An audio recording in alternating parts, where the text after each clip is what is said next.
Hello students, मैं S Chandrawat स्वागत करता हूं आप सभी का विनायक एजुकेशन ग्रुप के इस ऐप के ऊपर। प्यारे विद्यार्थियों, आपके सामने फिर से लेकर हाजिर हो चुका हूं 12th क्लास केमिस्ट्री। और इस 12th क्लास केमिस्ट्री के अंदर अपन चर्चा कर रहे हैं लेसन फर्स्ट, ठोस अवस्था या सॉलिड स्टेट के बारे में। मैंने आप लोगों को पिछले वीडियो के अंदर बताया है कि ठोस पदार्थों का जो वर्गीकरण होता है, इन ठोसों के वर्गीकरण की अपन बात करें तो ठोसों के अवयवी कणों के मध्य उपस्थित आकर्षण बल के आधार पर या ठोसों के अवयवी कणों में उपस्थित अंतराण्विक या अंतरायनिक बल के आधार पर ये जो ठोस पदार्थ होते हैं मुख्यतः 4 प्रकार के होते हैं। आणविक ठोस, उसके अलावा सेकंड आयनिक ठोस, थर्ड धात्विक ठोस और फोर्थ होता है सहसंयोजक या नेटवर्क ठोस। इसमें सबसे पहली अपन ने बात की थी आणविक ठोस के बारे में। आपको बताया गया था कि आणविक ठोस में अवयवी कण जो होते हैं वो अणु होते हैं और इन अणुओं के मध्य जो बल पाया जाता है वो होता है दुर्बल वांडरवाल बल यहाँ पर पाया जाता है। तो ये चीज अपन ने यहाँ पर पढ़ ली थी। अब इसके बाद अपन ने बात की है कि आणविक ठोसों को भी कुछ 3 श्रेणियों में विभाजित किया गया है। सबसे पहली श्रेणी थी अध्रुवीय आणविक ठोस, जिसके बारे में मैं आपको पिछले वीडियो के अंदर पूरी तरह से विस्तार से बता चुका हूँ। उसके बाद सेकंड आता है ध्रुवीय ठोस और थर्ड होता है हाइड्रोजन बंधित आणविक ठोस। ठीक है ना। तो आज अपन बात करने वाले हैं यहाँ पर ध्रुवीय आणविक ठोस के बारे में। तो ध्यान से आप लोग उसको देखिए और साथ के साथ आप लोगों को इसे नोट भी करना है। ठीक है, तो शुरू करते हैं आज का टॉपिक। अपन देखो, ध्रुवीय आणविक ठोस की बात करें तो इसमें ध्रुवीय अणुओं के मध्य कौन सा बल पाया जाएगा, सबसे महत्वपूर्ण बात ये होती है। तो ध्यान रखें, इनमें ध्रुवीय अणुओं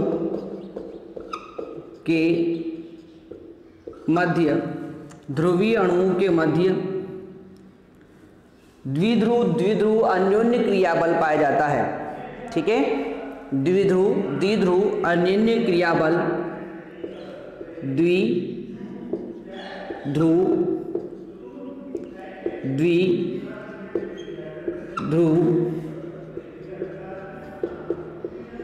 अन्योन्य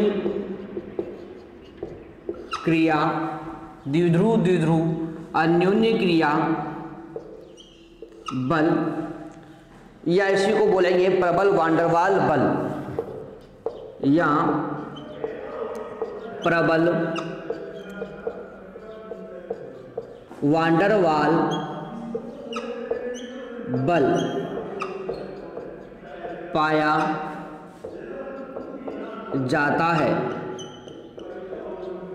प्रबल वांडरवाल बल पाया जाता है। तो सबसे महत्वपूर्ण बात तो यही है कि इन ठोसों के अंदर, ध्रुवीय आणविक ठोसों के अंदर मुख्यतः जो ध्रुवीय अणु होंगे इनके मध्य द्विध्रुव अन्योन्य क्रिया बल या प्रबल वांडरवाल बल यहाँ पर पाया जाता है। आगे बात करें अपन इनके बारे में तो ये ठोस सामान्यतः मुलायम होते हैं। ध्यान रखेंगे, ये जो ठोस होते हैं ये सामान्यतः मुलायम ठोस होंगे। ठीक है, ये सामान्यतः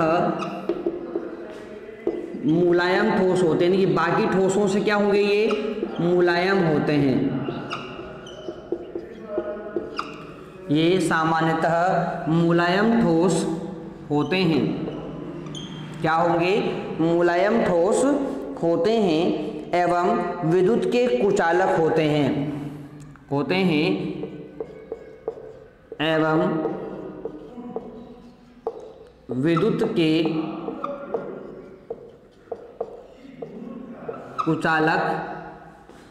के कुचालक होते हैं।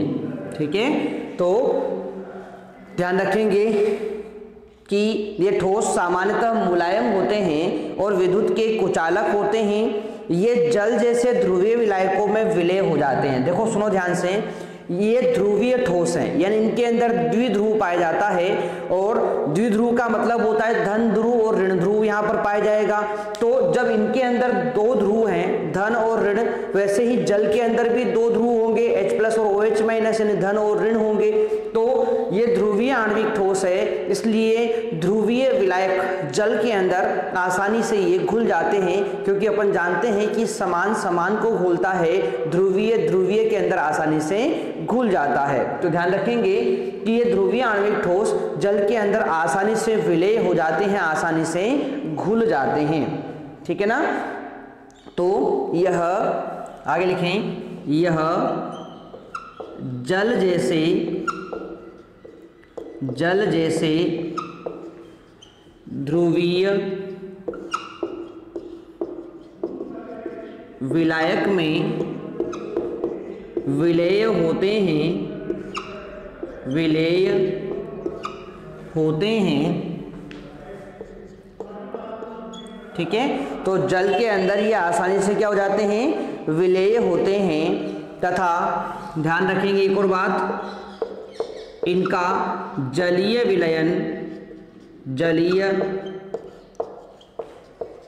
विलयन विद्युत का सुचालक होता है। अच्छा, अब एक बात आपको यहाँ पर समझ में आ रही होगी कि भाई ये ठोस अवस्था में तो क्या थे, विद्युत के कुचालक थे, परंतु जब इनको जलीय विलयन में मिलाया गया तो जल में मिलाने पर ये विद्युत की चालकता प्रदर्शित करने लगते हैं, यानी इनका जलीय विलयन सुचालक होता है। ये बात आप लोग यहाँ पर ध्यान रखेंगे।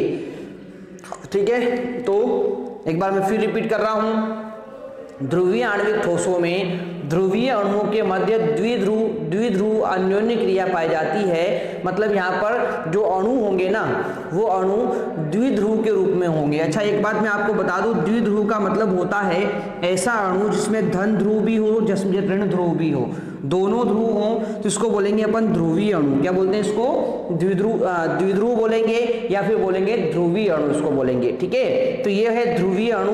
इस प्रकार के अणु पाए जाते हैं इन ध्रुवीय आणविक ठोसों में। अब एक द्विध्रुव तो ये हो गया और एक द्विध्रुव दूसरा हो गया, तो इस द्विध्रुव और इस द्विध्रुव के मध्य कौन सा बल लगेगा, तो भाई इसी के नाम से अपन ने बल का नाम दे दिया, द्विध्रुव अन्योन्य क्रिया बल। ठीक है ना, तो इसमें द्विध्रुव अन्योन्य क्रिया बल यहाँ पर कार्य करता है, इसे अपन प्रबल वान डेर वाल बल भी बोलेंगे। अब देखो आगे बात करें तो ये सामान्यतः मुलायम ठोस होते हैं, क्योंकि यहाँ पर वान डेर वाल बल है। भाई नाम जरूर उसका प्रबल है, परंतु ऐसा नहीं है कि वो आयनिक बंध जैसा प्रबल हो गया या फिर वो आपके धात्विक बंध जैसा प्रबल हो गया, ऐसा नहीं है। ठीक है ना, तो ध्यान रखेंगे कि ये सामान्यतः मुलायम ठोस होते हैं। इसके अलावा बात करें तो ये सामान्यतः ठोस अवस्था में विद्युत के कुचालक होते हैं, परंतु जल में जब ये घुल जाते हैं तो ये विद्युत का चालन प्रदर्शित करने लगते हैं, यानी कि इनका जलीय विलयन विद्युत का सुचालक होता है। ठीक है, आगे बात करें तो ये भी प्रायः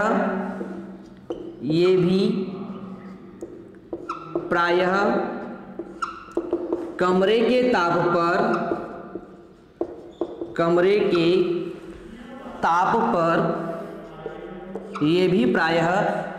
ताप पर द्रव या गैस अवस्था में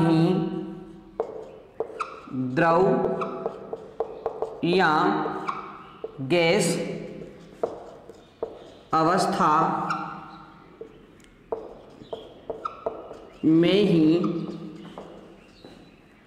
पाए जाते हैं।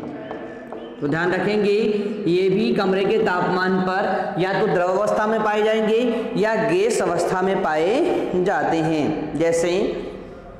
जैसे उदाहरण अपन यहाँ पर ले सकते हैं, जैसे यहाँ पर उदाहरण के रूप में लेते हैं अपन HCl ले सकते हैं, SO2 ले सकते हैं। इसके अलावा बात करें यहाँ पर तो CaCl3 यानी क्लोरोफॉर्म को आप लोग ले सकते हो। तो ये कमरे के तापमान पर तो द्रव अवस्था में ही पाए जाते हैं। ये बात आप लोग यहाँ पर ध्यान रखेंगे। ठीक है, अब कुछ पदार्थ होते हैं जैसे मोम है, उच्चतर हाइड्रोकार्बन है, ये कमरे के तापमान पर मृदु ठोस होते हैं। मृदु ठोस का मतलब होता है कि मुलायम ठोस होते हैं ये। जैसे मोम है, उच्च हाइड्रोकार्बन है, ये कमरे के तापमान पर जो है ये होते कौन से हैं, ध्रुवीय आणविक ठोस होते हैं, परंतु कमरे के तापमान पर ये मुलायम ठोस अवस्था में पाए जाते हैं। ठीक है ना। तो यहाँ पर लिख सकते हैं अपन कुछ पदार्थ जैसे मोम उच्चतर हाइड्रोकार्बन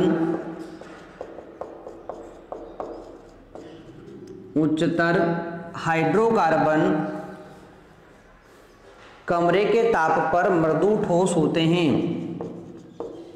कमरे के ताप पर मृदु ठोस का मतलब होता है मुलायम ठोस, है ना, मुलायम ठोस होते हैं। ठीक है। तो इस प्रकार से अपन ने ध्रुवीय आणविक ठोस के बारे में विस्तार से सारी चर्चा यहाँ पर कर ली है। आशा करता हूँ आपको ये बात तो बिल्कुल समझ में आ गई होगी। ठीक है। चलो अब बढ़ते हैं अपन आगे की तरफ और तीसरे प्रकार के आणविक ठोस को अपन लेते हैं, और वो है आपका कौन सा वाला है भाई, बोलो। वो है आपका हाइड्रोजन बंधित आणविक ठोस। हाइड्रोजन बंधित आणविक ठोस। ठीक है। हाइड्रोजन बंधित आणविक ठोस। अब देखो, हाइड्रोजन बंधित आणविक ठोस का मतलब होगा इनमें अणुओं के मध्य हाइड्रोजन बंध पाए जाएंगे। नाम से पता चल रहा है हाइड्रोजन बंधित मतलब इनमें अणुओं के मध्य हाइड्रोजन बंध पाए जाते हैं। तो यहां पर लिख लेते हैं अपन, इनमें अणुओं के मध्य हाइड्रोजन बंध पाए जाते हैं। अणुओं के मध्य हाइड्रोजन बंध पाए जाते हैं। ठीक है भाई। तो इनमें अणुओं के मध्य कौन सा बंध पाया जाता है, हाइड्रोजन बंध पाए जाते हैं। और ध्यान रखें इनके बारे में आगे बात करें तो ये प्रायः सामान्य ताप पर द्रव होते हैं। ये प्रायः सामान्य ताप पर, यानी कम तापमान की अपन बात करें, ज़्यादा तापमान नहीं होना चाहिए, उच्च से थोड़ा कम, तो सामान्य ताप पर द्रव होते हैं, परंतु निम्न ताप पर, यानी कम तापमान की अपन बात करें तो सामान्य ताप पर तो क्या होंगे, द्रव होते हैं, परंतु कम तापमान पर अपन बात करें तो ठोस अवस्था में पाए जाते हैं। कम ताप पर ठोस होते हैं, ठोस होते हैं। ठीक है। आगे बात करें तो ये कम वाष्पशील होते हैं। ठीक है। इनकी वाष्पशीलता थोड़ी सी कम होती है, तो ध्यान रखेंगे ये कम वाष्पशील होते हैं, कम वाष्पशील होते हैं और विद्युत के कुचालक होते हैं। तो ये चीज भी आप लोग ध्यान रखेंगे। और विद्युत के कुचालक होते हैं। विद्युत के क्या होते हैं, कुचालक होते हैं। ठीक है। उदाहरण आप लोग ले सकते हो इनका, और उदाहरणों में आता है आपका HF हाइड्रोजन फ्लोराइड यहाँ पर आएगा। इसके अलावा H2O आएगा, यानी जल है। NH3 अमोनिया आएगा। CH3 COOH यानी एसिटिक अम्ल सिरका यहाँ पर आएगा। तो ये सब आपके हाइड्रोजन बंधित आणविक ठोस के उदाहरण होते हैं। ठीक है। तो इसमें क्या बताया मैंने, इनमें अणुओं के मध्य हाइड्रोजन बंध पाया जाता है। सामान्य तापमान पर द्रव होते हैं, परंतु निम्न तापमान पर ठोस अवस्था में पाए जाते हैं। यानी कि सामान्य तापमान पर द्रव अवस्था में होंगे, परंतु तापमान कम यदि होता है तो फिर वहाँ पर ठोस अवस्था में ये पाए जाते हैं। कम वाष्पशील होते हैं। अच्छा, इस बात को अपन समझें तो आपको पता होना चाहिए हाइड्रोजन बंध जो होता है ना, वो वान डेर वाल्स बंध से थोड़ा सा प्रबल होता है। अब वान डर वाल से थोड़ा प्रबल होगा तो उस कंडीशन में क्या होता है कि यहाँ पर ये बंद थोड़ा कम तापमान देने पर ही, या थोड़ा आप लोग तापमान यदि बढ़ा देते हैं तो भी ये बंद नहीं टूटेगा और इससे वाष्प यहाँ पर नहीं बनती है। तो ये कम वाष्पशील होते हैं, विद्युत के कुचालक होते हैं। ध्यान रखें भाई, आणविक ठोस जितने भी होते हैं, चाहे वो आपके ध्रुवीय आणविक ठोस हो, चाहे वो ध्रुवीय आणविक ठोस हो, चाहे वो आपके हाइड्रोजन बंधित आणविक ठोस हो, तीनों के तीनों आणविक ठोस विद्युत के क्या होते हैं, कुचालक होते हैं। ये बात आप लोग ध्यान रखेंगे। ठीक है, बात करें अपन उदाहरणों के बारे में तो हाइड्रोजन बंधित आणविक ठोस का उदाहरण होता है HF, H2O, NH3, CH3, COOH, ये सब इसके उदाहरण होते हैं। ठीक है, हाइड्रोजन बंध बनता कैसे हैं तो आप लोग इस बात को अच्छे से जानते हैं कि जैसे मान लेते हैं अपन HF की बात करें तो ये HF के अणु हैं, ये क्या हैं, HF के अणु हैं। अब आपको पता है कि यहाँ पर हो क्या रहा है, देखो ये फ्लोरीन उच्च विद्युत ऋणी परमाणु, ये फ्लोरीन उच्च विद्युत ऋणी परमाणु। जब यहाँ पर दो उच्च विद्युत ऋणी परमाणुओं के मध्य हाइड्रोजन आ जाता है तो ये हाइड्रोजन एक तरफ तो सहसंयोजक बंध से जुड़ा होता है और दूसरी ओर जिस बंध से जुड़ेगा उसे अपन बोलते हैं क्या, हाइड्रोजन बंध। क्या बोलते हैं इसको, हाइड्रोजन बंध अपन इसको कहते हैं। यहाँ पर भी हाइड्रोजन बंध बन जाएगा, आगे भी फिर इस प्रकार से ये चलता रहेगा। तो यदि इस प्रकार का हाइड्रोजन बंध पाया जाता है तो ऐसे ठोसों को अपन क्या बोलते हैं, हाइड्रोजन बंधित आणविक ठोस बोलते हैं। ठीक है ना, तो आशा करता हूँ आपको ये बात तो बिल्कुल समझ में आ गई होगी और इसी के साथ अपना आणविक ठोस टॉपिक जो है वो यहीं पर समाप्त हो जाता है। ठीक है ना, तो साथ के साथ आप लोग इसको नोट जरूर करते रहें और इससे संबंधित कहीं पर भी आपको कोई भी प्रॉब्लम हो तो कमेंट बॉक्स में कमेंट करके मुझे ज़रूर बता दें। ठीक है, चलो तो ये हो गया अपना आणविक ठोस के बारे में बात, जो यहीं पर समाप्त हो जाती है। अब इसके बाद अपन बात करेंगे दूसरे प्रकार के ठोस, और वो होते हैं कौन से ठोस भाई, बोलिए जल्दी से। वो होते हैं आपके आयनिक ठोस। तो इनके बारे में अपन चर्चा यहाँ पर शुरू करेंगे, तो थोड़ा ध्यान से आप लोग इन चीज़ों को देखिए और समझते चलिए। ठीक है, चलो तो दूसरे प्रकार का आपका ठोस है और वो है आयनिक ठोस। ठीक है, दूसरी प्रकार का ठोस कौन सा है, आयनिक ठोस होता है। अब ध्यान रखें, जैसे आणविक ठोस में अवयवी कण आयन होते हैं वैसे ही आणविक ठोस में अवयवी कण अणु होते हैं, वैसे ही आयनिक ठोस में अवयवी कण आयन होते हैं। ये चीज आपको यहाँ पर समझ में आनी चाहिए। ठीक है, तो यहाँ पर एक चीज मैं आपको बता दूं कि इनमें अवयवी कण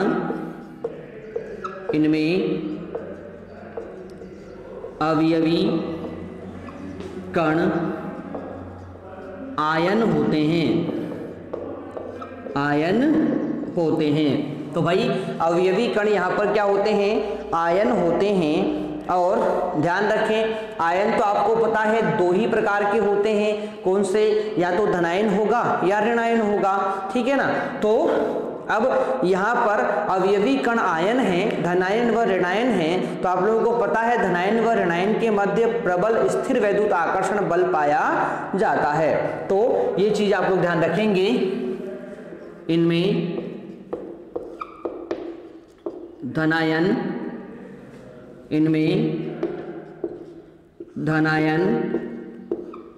एवं ऋणायन के मध्य, धनायन एवं ऋणायन के मध्य प्रबल स्थिर वैद्युत आकर्षण बल, प्रबल स्थिर वैद्युत आकर्षण बल पाया जाता है। तो ध्यान रखेंगे कि इनमें अवयवी कण आयन होते हैं और धनायन व ऋणायन के मध्य प्रबल स्थिर वैद्युत आकर्षण बल यहाँ पर पाया जाता है। और ध्यान रखें, प्रबल बल है तो ये जो ठोस होंगे ये अत्यंत दृढ़ एवं कठोर होते हैं। किसके कारण, इसी प्रबल बल के कारण। तो ध्यान रखना, इसी कारण ये दृढ़ एवं ये दृढ़ एवं कठोर होते हैं, कठोर होते हैं। अब भाई यहाँ पर बल प्रबल है, यहाँ पर क्या है, बल प्रबल है, मजबूत बल है, साथ ही ये कठोर भी है। तो इस कंडीशन में इनके गलनांक क्वथनांक क्या होंगे, उच्च होंगे। मैंने आपको बताया है कि जो प्रबल बल होता है, यदि प्रबल बल है तो गलनांक क्वथनांक उच्च होंगे, दुर्बल बल है तो गलनांक क्वथनांक क्या होंगे, कम होंगे। ठीक है, ध्यान रखेंगे इनके गलनांक एवं क्वथनांक, इनके गलनांक एवं क्वथनांक बहुत उच्च होते हैं, बहुत उच्च होते हैं। इनके गलनांक एवं क्वथनांक बहुत उच्च होते हैं। साथ ही बात करें इनके बारे में तो एक और गुण इनके अंदर पाया जाता है, ये भंगुर प्रकृति के होते हैं। भंगुर का मतलब होता है कि यदि इनको गिरा दिया जाए तो ये टुकड़ों में टूट जाते हैं, बिखर जाते हैं। तो ध्यान रखेंगे ये ठोस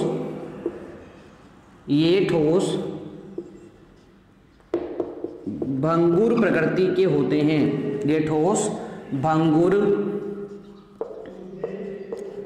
प्रकृति के होते हैं। क्या होते हैं भाई, भंगुर प्रकृति के होते हैं। आगे बात करें तो ये आपको पता है इनके अंदर धनायन व ऋणायन है। अब धनायन व ऋणायन है तो ये ध्रुवीय विलायक जैसे जल के अंदर आसानी से विलय हो जाएंगे। क्यों हो जाएंगे भाई, क्योंकि आपका जो ध्रुवीय विलायक जल है उसके अंदर भी धन व ऋण पाया जाता है, तो समान समान के अंदर आसानी से घुल जाते हैं। इसीलिए अपन बात करेंगे कि ये ध्रुवीय विलायक जैसे जल में, ये ध्रुवीय विलायक जैसे जल में विलेय होते हैं या आसानी से घुल जाते हैं, विलेय होते हैं। ठीक है ना। आगे इनके बारे में भी एक बात मैं आपको बता दूं कि ये जो है ना, ये ठोस अवस्था में तो विद्युत के कुचालक होते हैं, परंतु जैसे ही जल के अंदर मिलाया जाता है तो इनके अलग आयन जो होते हैं ना वो अलग अलग हो जाते हैं, और आयनों के अलग अलग हो जाने के कारण ये विद्युत की चालकता प्रदर्शित करते हैं। यानी कि ये ठोस अवस्था में विद्युत के कुचालक होते हैं, परंतु इनका जलीय विलयन विद्युत का सुचालक होता है। तो ध्यान रखेंगे ये ठोस अवस्था में, ये ठोस अवस्था में विद्युत के कुचालक होते हैं, परंतु इनका जलीय विलयन विद्युत का सुचालक होता है, विद्युत का सुचालक होता है। जलीय विलयन विद्युत का सुचालक होता है।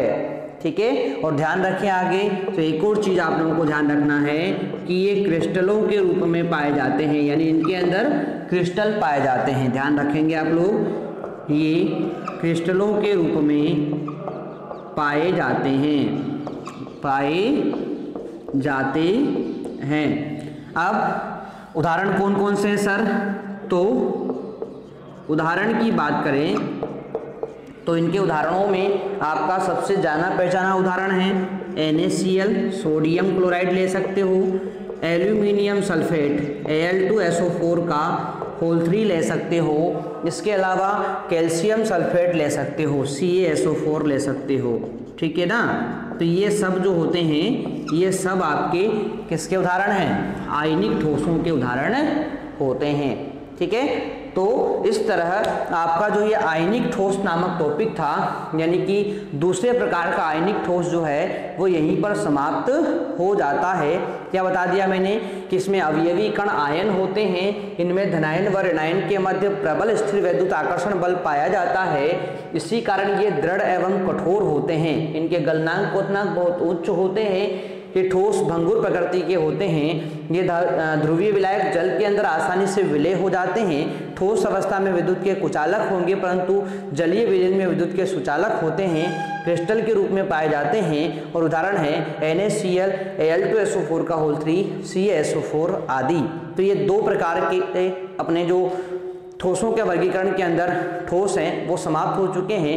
नेक्स्ट अपन बात करेंगे नेक्स्ट वीडियो के अंदर, तो ध्यान से आप लोग उसको पढ़िएगा। मिलते हैं अपन नेक्स्ट सेशन में, तब तक के लिए टेक केयर, बाय।